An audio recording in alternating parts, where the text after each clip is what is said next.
Assalamualaikum warahmatullahi wabarakatuh.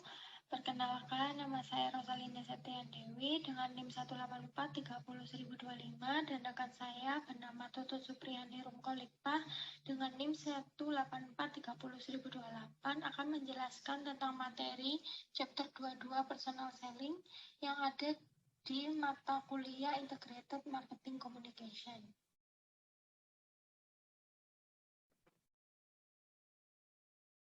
Pertama-tama saya akan menjelaskan mengenai pengertian personal selling yang dikemukakan oleh dua para ahli. Yang pertama, Winardi menjelaskan bahwa personal selling merupakan interaksi antar pribadi secara tatap muka atau face-to-face untuk mencapai tujuan menciptakan, memodifikasi, mengeksplorasi, atau mengusahakan timbulnya suatu hubungan pertukaran yang saling menguntungkan dengan pihak lain, atau dengan kata lain disebut penjual dan pembeli. Yang kedua, menurut Fandi Ciptono, personal selling merupakan komunikasi langsung antar penjual dan calon pelanggan untuk memperkenalkan suatu produk kepada calon pelanggan dan membentuk pemahaman pelanggan terhadap produk sehingga mereka kemudian akan mencoba dan membelinya.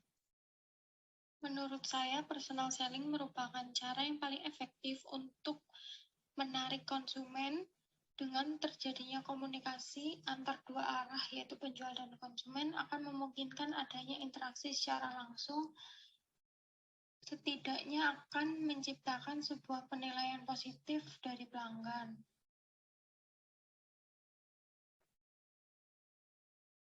Berikutnya, sifat-sifat pada personal selling. Terdapat 3 sifat yang dimiliki oleh personal selling.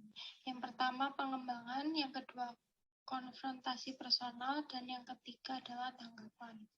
Untuk pengertian terhadap pengembangan merupakan timbulnya berbagai jenis hubungan mulai dari hubungan penjualan sampai dengan hubungan persahabatan antara penjual dan juga pembeli. Yang berikutnya yaitu konfrontasi personal yang mencakup hubungan yang hidup, langsung dan interaktif antara dua orang atau lebih. Setiap pihak dapat melihat kebutuhan dan karakteristik pihak lain secara lebih dan lebih dekat. Segera melakukan penyesuaian untuk mencapai kesepakatan yang telah disesuaikan. Yang ketiga yaitu tanggapan. Personal selling membuat pembeli merasa berkewajiban untuk mendengar dan memperhatikan serta menanggapi apa yang didemonstrasikan oleh penjual.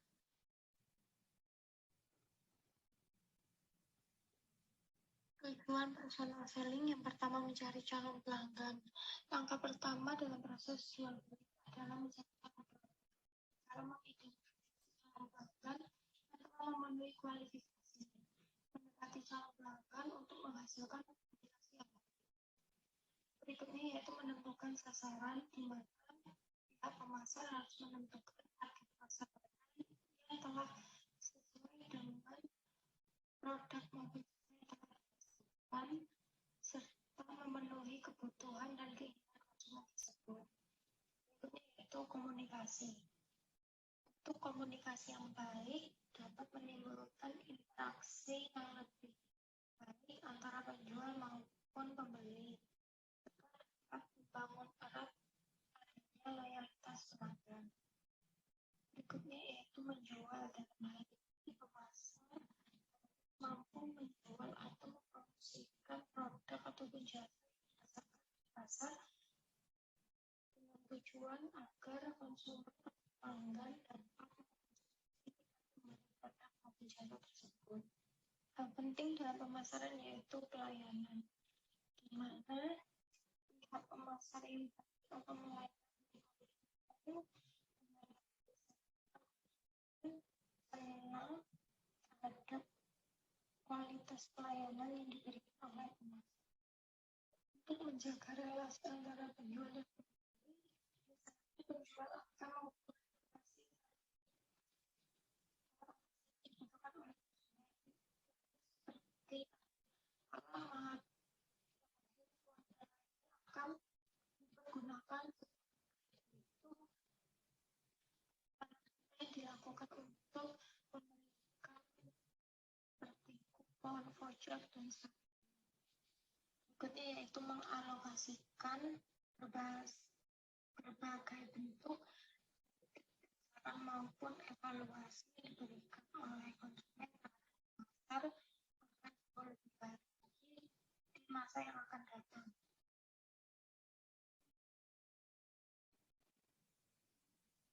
Selanjutnya, ciri-ciri personal selling. Terdapat 3 ciri-ciri. Yang pertama, tatap muka pribadi. Penjualan pribadi yang mempunyai hubungan hidup langsung dan interaktif antara dua pihak atau lebih. Yang kedua, pemupukan hubungan. Dengan penjualan pribadi akan beraneka ragam hubungan, mulai dari hubungan jual-beli sampai kepada hubungan persahabatan yang erat. 3, tanggapan. Pembeli lebih tegas dalam mendengarkan dan memberi tanggapan, sekalipun tanggapannya hanya merupakan ucapan terima kasih. Dapat 3 kriteria personal selling. Yang pertama, salesmanship. Penjual harus memiliki pengetahuan tentang produk dan menguasai seni menjual, seperti cara mendekati pelanggan, memberikan presentasi, mengatasi penolakan, dan mendorong pembelian. Yang kedua, relationship marketing. Penjual harus tahu cara membina dan memelihara hubungan baik dengan para pelanggan. Yang ketiga, negosiasi. Penjual harus mempunyai kemampuan untuk bernegosiasi tentang syarat-syarat penjualan.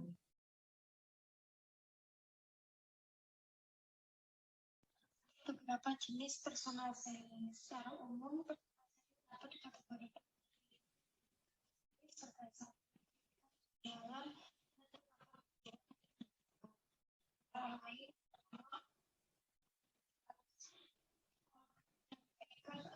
pengambilan menerima permintaan dan pertanyaan dari pelanggan.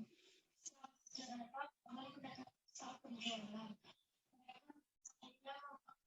seperti asisten penjualan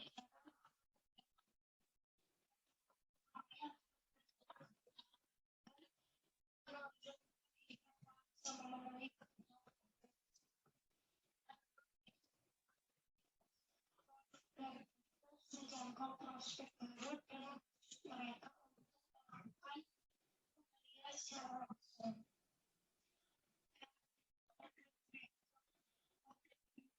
Tidak membentuk kesepakatan, tetapi menunjukkan sifat membujuk terhadap pelanggan untuk mempromosikan penawaran produk mengarah ke penjualan. Contohnya yaitu adanya perusahaan farmasi yang menghubungi seorang dokter untuk membujuk atau menarik dokter tersebut mampu meresepkan obat untuk perusahaan.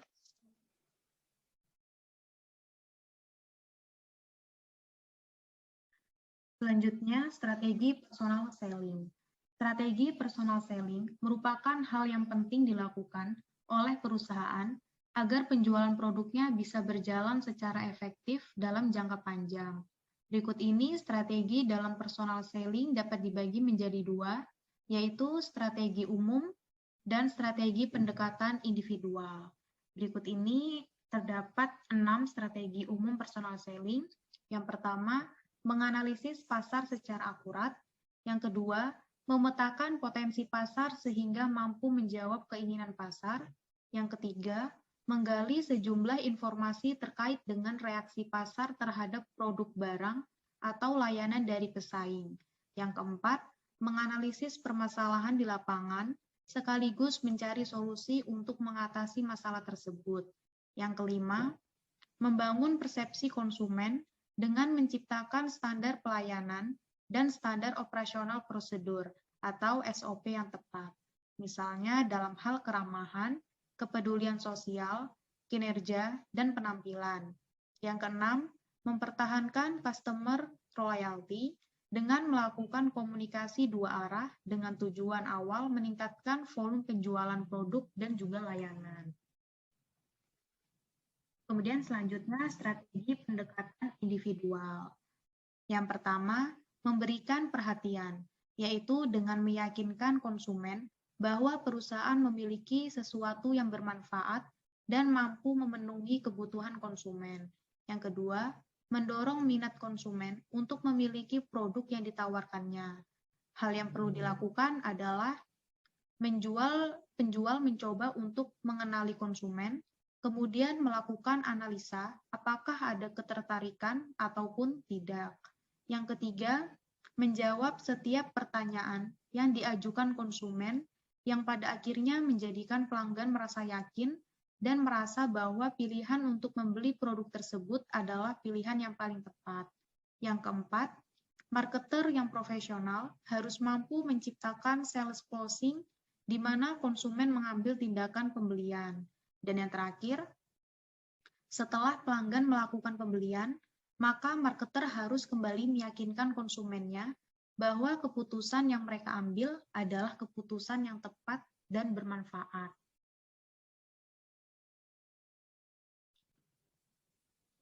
Terdapat 8 proses atau langkah dalam personal selling. Yang pertama, prospecting. Langkah pertama melibatkan tenaga penjual untuk menghasilkan prospek, yaitu pelanggan sasaran termasuk dalam segmen pasar yang menjadi target bisnis. Kemudian yang kedua, prospek yang memenuhi syarat. Setelah prospek ditemukan, staf penjualan mengklasifikasikannya sebagai prospek yang memenuhi syarat atau tidak, berdasarkan apakah prospek akan tertarik untuk mencoba atau membeli penawaran. Hal ini dilakukan dengan memfilter pelanggan yang mampu membeli produk, membutuhkan produk, dan ingin segera melakukan pembelian. Yang ketiga, pra-pendekatan. Hal ini mencakup semua yang dilakukan oleh staf penjualan sebelum menjangkau calon pelanggan. Hal ini melibatkan penelitian terhadap prospek dan menggunakan data untuk mempersiapkan dan merencanakan promosi penjualan. Yang keempat, pendekatan. Hal ini adalah pertama kalinya penjual mendekati klien dan melakukan percakapan secara langsung. Penjual menggunakan pendekatan ini untuk mempelajari lebih lanjut tentang kebutuhan pelanggan dan memahami poin kesulitan mereka untuk membuat strategi tentang cara menyajikan penawaran bisnis kepada mereka. Yang kelima, presentasi penjualan. Penjual menggunakan informasi yang dikumpulkan selama dalam tahap pendekatan dan memperbaikinya untuk membuat presentasi penjualan yang bersifat pribadi kepada pelanggan. Kemudian yang keenam, menjawab pertanyaan. Setelah presentasi penjualan selesai, pelanggan biasanya mengajukan pertanyaan dan dalam proses ini melibatkan perwakilan penjualan untuk menangani masalah tersebut dan memenangkan kepercayaan pelanggan dengan menjawab pertanyaan dan mengarahkannya dengan cara yang benar. Yang ketujuh, penjualan. Setelah prospek mengetahui produk atau layanan secara jelas, pelanggan beralih ke pembelian dan juga penawaran. Dan penjual membantu pelanggan dalam setiap langkah untuk memberikan kesepakatan. Yang terakhir, menindaklanjuti. Setelah penjualan, penjual akan memastikan bahwa pelanggan puas dengan pembeliannya, dan untuk melakukan itu, penjual melakukan tindak lanjut secara berkala dengan pelanggan.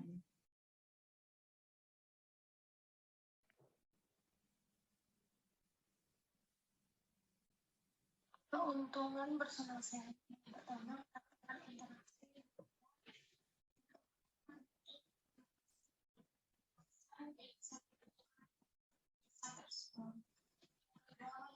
besar dengan situasi yang sedang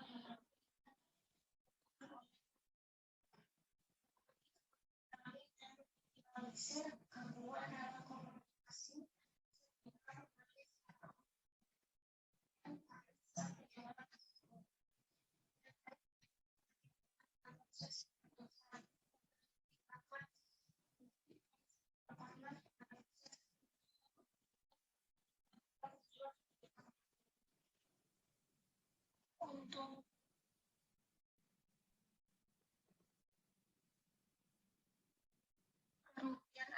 personal selling, yaitu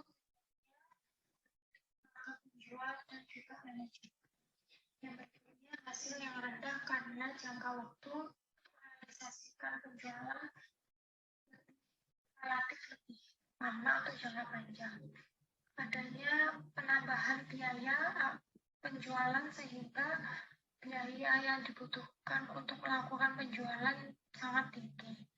Yang berikutnya pesan tidak konsisten untuk disampaikan kepada konsumen sehingga menjadikan citra merek baik produk maupun jasa tersebut menjadi buruk.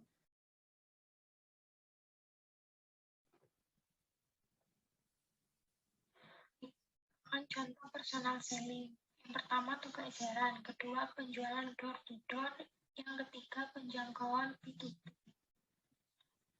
Yang pertama toko eceran, toko retail seperti Alfamart, IKEA, Indomaret, Hypermart dan sebagainya mempekerjakan staf penjualan yang membantu pelanggan untuk dapat memilih produk yang baik sesuai dengan kebutuhan dan juga keinginan konsumen. Yang kedua, penjualan door to door. Beberapa bisnis B2C dan B2B mempekerjakan staf penjualan yang mengunjungi rumah konsumen dan juga beberapa kantor pihak pelanggan untuk mengedukasi pelanggan tentang penawaran perusahaan dan membujuk pelanggan tersebut untuk menggunakan atau membeli produk maupun jasa yang mereka tawarkan. Yang ketiga terakhir yaitu penjangkauan B2B. Penjualan B2B seringkali menjangkau calon pelanggan ataupun klien secara online maupun offline dan menggunakan komunikasi antar orang ke orang atau word of mouth untuk menutup adanya penjualan.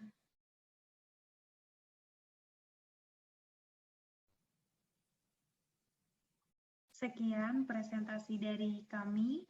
Kurang lebihnya mohon maaf. Wassalamualaikum warahmatullahi wabarakatuh.